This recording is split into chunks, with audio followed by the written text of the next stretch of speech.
Guys అసలు ఈ యాడాళ్ళు రోజు రోజుకి ఎందుకింత దారుణంగా తయారవుతున్నారో నాకైతే అస్సలు అర్థం కావట్లేదండి. అయితే ఇక్కడ మ్యాటర్ ఏంటంటే గైస్, మహబూబాబాద్కి చెందిన రాజేశ్వర్ అనే ఈ పర్సన్ ఏమో 2016వ సంవత్సరంలో భవానీ అనే ఈ అమ్మాయిని అయితే పెళ్లి చేసుకున్నాడండి. ప్రెసెంట్ వీళ్ళకి ఇద్దరు ఆడపిల్లలు కూడా ఉన్నారు. అయితే అలా 2016 సంవత్సరంలో పెళ్ళైన తర్వాత వీళ్ళిద్దరి మధ్య కొన్ని సంవత్సరాలకి గొడవలు అయితే స్టార్ట్ అయినాయి అనమాట. సో అలా గొడవలు స్టార్ట్ అవ్వడం వల్ల రాజేశ్వర్ భార్య అయినటువంటి భవానీ అనే ఈమె కొరియర్ బాయ్ గా వర్క్ చేస్తున్నటువంటి సైదులు అనే పర్సన్ తో ఇల్లీగల్ అఫైర్ అయితే పెట్టుకుందండి. అలా ఇల్లీగల్ అఫైర్ పెట్టుకుందన్న విషయం రాజేశ్వర్ కి తెలిసిన తర్వాత తను తన భార్యని చాలా సార్లు మందలించాడు అండ్ 1-2 సార్లు కొట్టాడనమాట.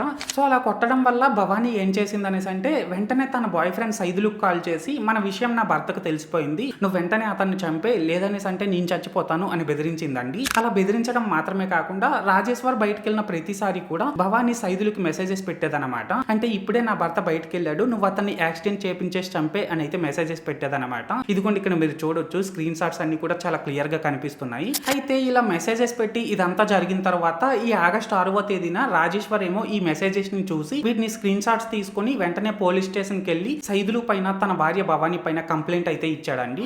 సో మొత్తానికి ఏదేమైనప్పటికీ ఇన్ని రోజులు భార్యల చేతుల్లో చచ్చిపోయిన భర్తల స్టోరీలు విన్న నేను ఒక్కసారిగా భార్య చేతుల్లోంచి తప్పించుకున్న ఈ భర్త స్టోరీ విన్నాక చాలా అంటే చాలా హ్యాపీగా ఫీల్ అయ్యానండి. అయితే ఈ ఇన్సిడెంట్ పై మీ ఒపీనియన్ ఏంటో అది కామెంట్ సెక్షన్ లో చెప్పేయండి. మీరు ఇంకా ఈ రీల్ లైక్ చేయకపోతే వెంటనే లైక్ చేసేసి మన పేజ్ ని వెంటనే ఫాలో కొట్టేసి నన్ను కొద్దిగా సపోర్ట్ కూడా చేసేయండి. ఓకేనా? This is Lokesh signing out. జై హింద్.